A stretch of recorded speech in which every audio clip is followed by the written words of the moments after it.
Bonjour Sébastien, bienvenue. Bonjour Laurent, merci de votre accueil. Avec plaisir.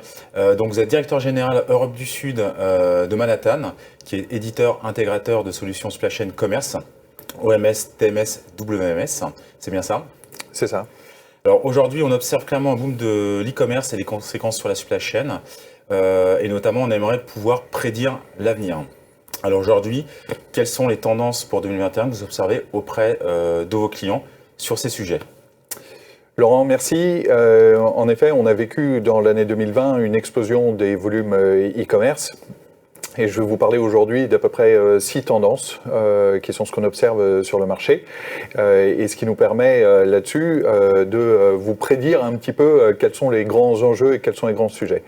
Le premier point, très clairement, il tourne avec cette explosion de volumes e-commerce qui sont principalement traités au niveau des entrepôts, sur cet impératif de mieux gérer par rapport à une tendance de fond qui est un niveau de mécanisation, de robotisation qui s'accélère, de gérer au mieux les différents actifs, les différents assets que les sociétés ont, qui sont bien évidemment les hommes, qui sont au centre de tout ça, mais ce niveau de robotisation de plus en plus élevé. Et l'impératif pour les entreprises, pour les distributeurs, pour les retailers aujourd'hui, c'est de trouver le bon niveau d'ordonnancement de tous ces moyens qui sont mis à disposition pour le traitement des commandes e-commerce, pour permettre cette optimisation des entrepôts. Cette tendance de fond qui a commencé avec la mécanisation il y a de nombreuses années et puis qui s'accélère en fait avec la robotisation aujourd'hui, met de nombreux moyens à disposition des entreprises, qui sont des moyens, par exemple des machines de tri qui historiquement sont dans les entrepôts, puis des niveaux de robotisation avec des robots de goods to man, par exemple. Et tout le challenge en termes d'optimisation, d'ordonnancement, c'est de trouver le moyen de saturer tous ces équipements. On passe d'entrepôts de distribution à usine à colis. Et c'est faire ça tout en tenant compte des imprévus qui ne cessent de se produire. Donc ça, c'est certainement la première grosse tendance qui nécessite en fait un vrai sujet d'optimisation au niveau des entrepôts. D'accord, très bien. La deuxième tendance, elle tourne autour d'un constat qui est que les supply chains ne peuvent pas juste reposer sur des grands entrepôts avec un niveau de mécanisation et de robotisation élevé, comme on vient d'en parler, mais c'est la multiplication des points de traitement des commandes e-commerce, bien évidemment.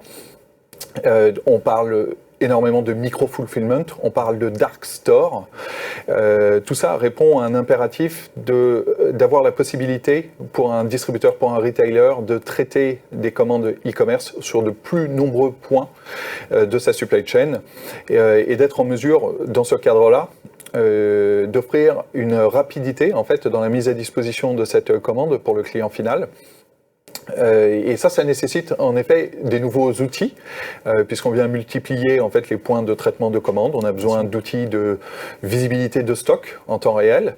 On a besoin de pouvoir les utiliser, ces points de traitement, donc faire cet arbitrage, ce compromis entre le souhait du client et les multiples points de traitement de commandes qui sont à disposition, tout en étant sûr de ne pas dégrader en fait sa marge, ses coûts d'exploitation sur la partie logistique et sur la partie transport. D'accord.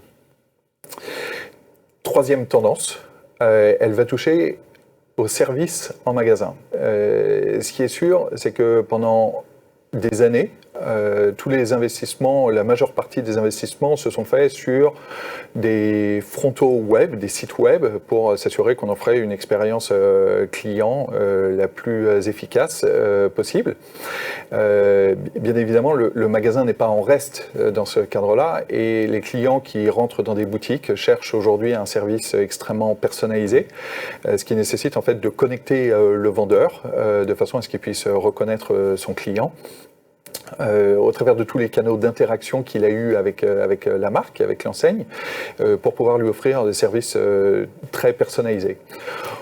On constate aussi que une certaine génération en fait de clients sont veulent interagir beaucoup plus directement en fait avec la marque. Donc on parle à ce moment-là de digital self-service qui vont permettre à une génération directement de déclencher des échanges, remboursements directement au niveau d'application plutôt que passer par le service client. Donc pour la marque et l'enseigne, l'enjeu c'est d'avoir cette vision 360 du client. On pense qu'en 2021, chez Manhattan, on est persuadé que le focus va être un petit peu plus là-dessus pour s'assurer qu'avec un trafic en magasin qui est plutôt en berne, que l'expérience est complètement unique, assez exceptionnelle, de façon à pouvoir fidéliser encore plus le consommateur final. D'accord. La quatrième tendance, elle va toucher au retour. On a parlé d'explosion des volumes e-commerce. C'est évidemment l'impact négatif de cette explosion du e-commerce. Il y a un flux retour de plus en plus important que les enseignes, que les marques doivent chercher à rationaliser. Donc il y a plein de techniques pour rationaliser. Déjà, bien évidemment, multiplier en fait les points de retour possibles, pas forcément devoir renvoyer ça sur un entrepôt qui traite les retours, mais permettre un petit peu plus de souplesse aussi dans les scénarios de retour qui sont mis à disposition. On voit aussi apparaître des scénarios innovants qu'on appelle le C2C, Consumer to Consumer, qui sont plutôt utilisés aujourd'hui par des pure players.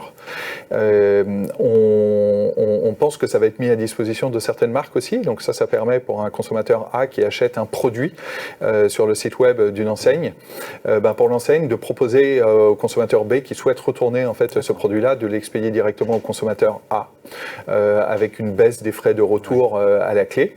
Tout ça permet de fluidifier, d'accélérer en fait le traitement des retours, d'utiliser en fait un stock qui est dormant parce qu'il est justement en transit entre le client, d'ailleurs qui retourne un petit peu quand il le souhaite, à partir du moment où il a déclenché le retour. Donc il y a un vrai sujet au niveau des retours qui est passionnant et qui peut être générateur d'énormément d'économies pour les enseignes et les marques. D'accord. Autre tendance de fond. On parle souvent de pic pour des retailers, souvent quand on arrive sur la dernière partie de l'année d'ailleurs, avec les Black Friday, les French Tech Days, et puis bien évidemment les périodes promotionnelles à l'approche de Noël. La tendance là-dessus, c'est la multiplication des pics. Déjà basée sur des opérations promotionnelles qui s'accélèrent pour tirer un petit peu son épingle du jeu et attirer de plus en plus de consommateurs.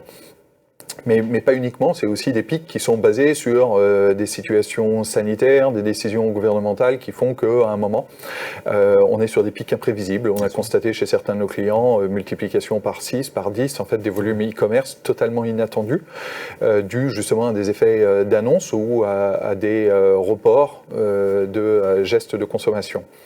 L'impératif pour les enseignes et pour les marques, c'est d'être prêt à traiter ces volumes, ces pics à n'importe quel moment, et ça devient en fait la nouvelle norme. Donc est-ce qu'on peut encore parler de pics ?